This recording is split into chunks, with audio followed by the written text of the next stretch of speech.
Tugas mempelajari, membudayakan dan memartabatkan Al-Quran merupakan kewajipan umat Islam. Justru Kongres India Muslim Malaysia Negeri Sembilan memberi peluang kepada mereka yang baru memeluk agama Islam mendalami Al-Quran dengan menganjurkan tilawah Al-Quran khususnya untuk masyarakat India Muslim. Menurut Presiden Kongres, Senator Datuk Seri Syed Ibrahim Kadir, sambutan daripada kalangan masyarakat India Muslim di negeri ini meliputi pelbagai peringkat umur amat menggalakkan. Peluang ini juga digunakan untuk mempamer kebolehan mereka membaca Al-Quran.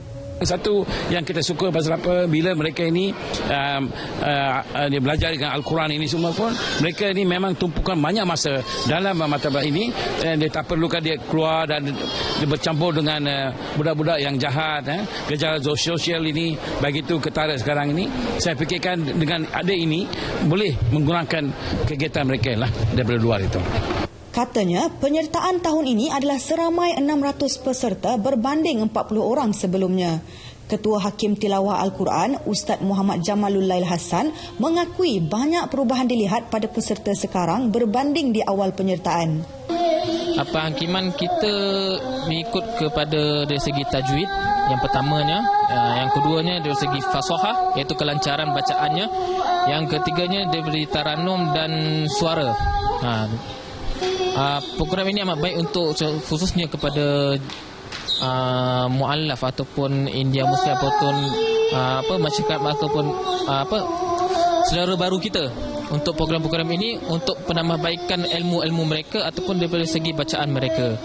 Negeri Sembilan merupakan satu-satunya negeri yang melaksanakan tilawah Al-Quran bagi masyarakat India Muslim ini sehingga ke peringkat negeri, manakala negeri lain hanya di peringkat bahagian.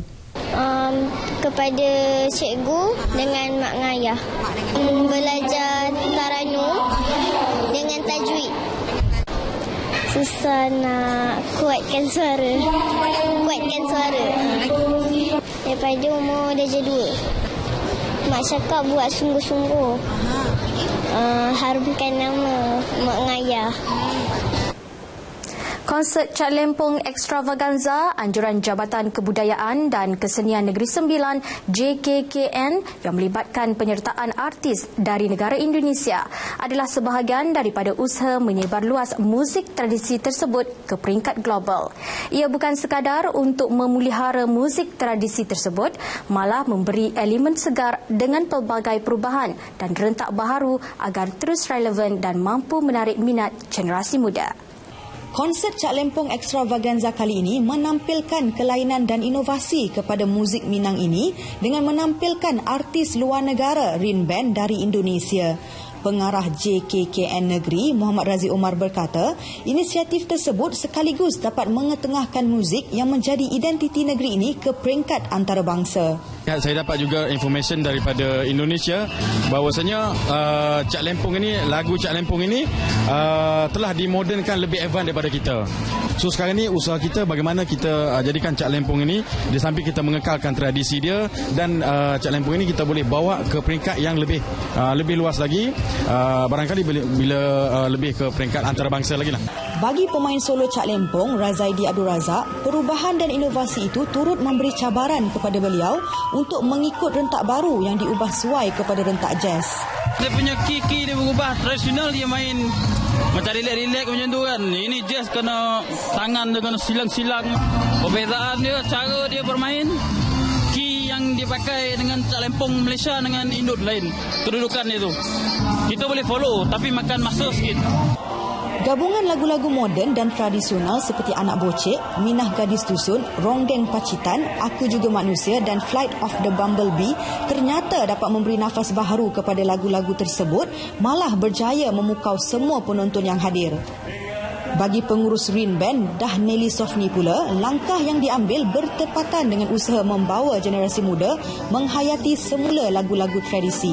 Selama ini belum ada ya Odi ya yang membuat lagu Minang menjadi Minang Jazz. Kalau Minang dangdut, Minang Minang pop, Minang reggae itu juga banyak. Nah, yang jazz ini yang belum ada. Jadi ada sedikit keraguan. Tapi alhamdulillah pada saat kami launching album pertama, album kedua, sambutannya cukup sangat di luar harapan kami lah sebetulnya, seperti itu.